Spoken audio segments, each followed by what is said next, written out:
Now, if I may ask, would you mind telling us what was your other plan if the 240 servicemen had failed to rescue the hostages?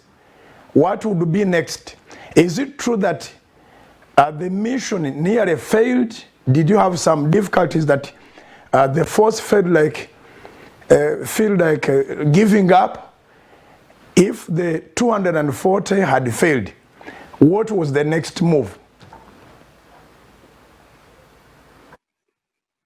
Yeah, please. After yes, thank you. I will. Yeah. So I would like to mention that because of the selection that they made on Tuesday and they released the foreigners, so actually there were only 104 or 105 hostages left. Okay, and I would like also to mention that Rami just told you now that they got in the last mission permission to land in Kenya. But the truth is that the Mossad, with a special connection with the Kenyan special agency, the spy agency, they got the permissions before, and it was a top secret that even the people that took part in the operation didn't know that they are going to land in Kenya. And without refueling the planes in Kenya, you cannot do such an operation because of the distance. It's more than 4,000 kilometers from Israel. And I would like also, before Rami will answer about the other plans, I would like to show the audience this white hat. I'm going to put it on my head, and I will explain to you. This is a original hat from the operation, and since Rami and the special forces, the elite forces, came wearing a uniform army, they need kind of hat can recognize each other, and some of the hostages that I would, after years, they told me that they saw animals with the hats. This is a very typical Israeli. And the other things that I want to show to the camera. So today you have also a part of our exhibit in your television show. You can see that this bag is from Uganda duty free. You know, like the duty free, and because of the corona, we missed the duty free. Now, this is the original duty free bag for the operation, and I got it from one of the hostages. And he told me that they asked for some supply, and local soldiers, Ugandan soldiers, came with the different things that is asked, and they came with these bags, and they decided to keep memorial object and have it in our collection, in our exhibit. And now, before to Rami, in any even in Mossad operation, you have to prepare for part plan B and plan C if something happen. And it looks like a Hollywood movie and not Rami will share with you now the way that they try to do if there is a big crisis. What is the plan B and what is the plan C? Rami.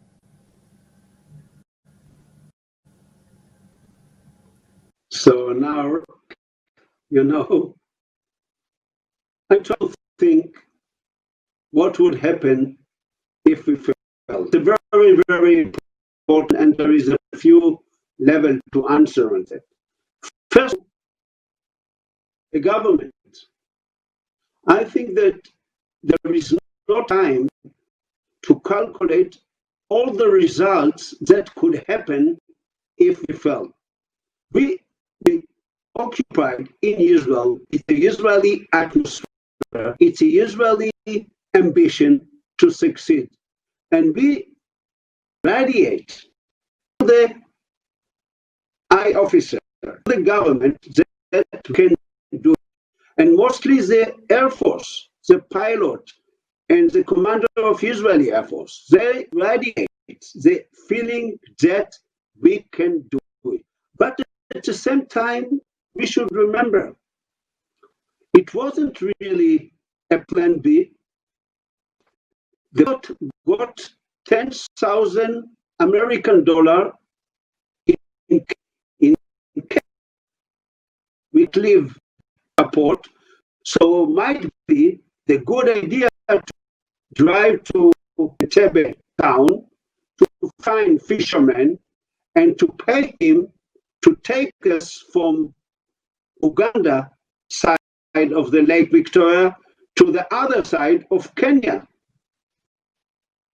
Sure, that's not plan B in such an operation. The other case that we prepare ourselves in our unit in Israel, we went to the travel agents and we found a road map. Post date, it wasn't very, very much prepared in a good road, but we knew that it's supposed to be 700 kilometers from Entebbe to Kenya border. Every 10K, there is a checkpoint. And we prepare ourselves to drive road, very dirty road, very busy road, all Uganda in 66. It wasn't really highway. So what I can say today, again, we are like that God without in our side. We are that we were succeed, and we shouldn't give an answer to such a question when we were on the ground. The doctors told to themselves, if it be many casualties, a serious casualty, they will stay on the ground and hopefully in and other Ugandans, they will save us. But that was only thought. It wasn't a preparation for succeed. We were lucky that we had a chance to answer on such a question. What would happen if? And 4th of July, 1966, the plan with all the hostages landed in airport, in Tel Aviv airport.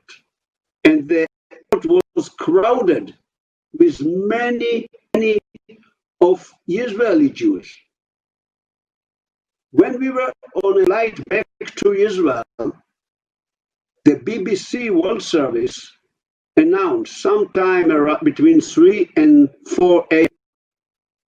was news, and they were the first one who announced to the world that the Israeli force succeeded to release the hostages. And everywhere in a time zone, when the Jews around the world got such a message, such news, they started to dance, to go to the street, from the most depression situation to most happiness, happy end. Southern of Israel wait to the plane. Here you can see Captain Michel Bakos. He was young. He asked by Israeli pilot to sit next to him. And I will stay with my pictures on the floor of the very, very special person. And all the flight, he was on the ground. And now, when all the passengers went out, he took the Air France uniform and went out like a man which represents he did it by being together with the Austrians. Together with Avner and me, him in his house in Nice. And we remember him that sometime value than any interest. Some we do something for others out to be the result, personal result. And he left a message by saying responsibility, humanity, solidarity, it's important in life. And I can say as a generation is of helping to the Jews. And so many people, they pray for Israel, they help for the Jews around the world as well as in Israel. I think the togetherness of all with the Jews in Israel in such a peaceful situation. Remember that at 45, we lost 6 million Jews, mostly killed by Christians, not by Muslims, by Christians. And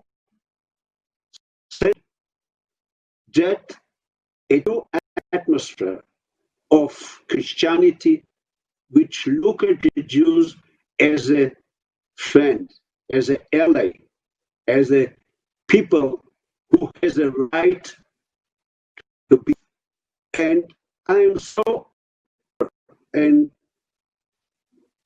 you know what is the word to say, I'm so honored to be here in a Soul Television to say you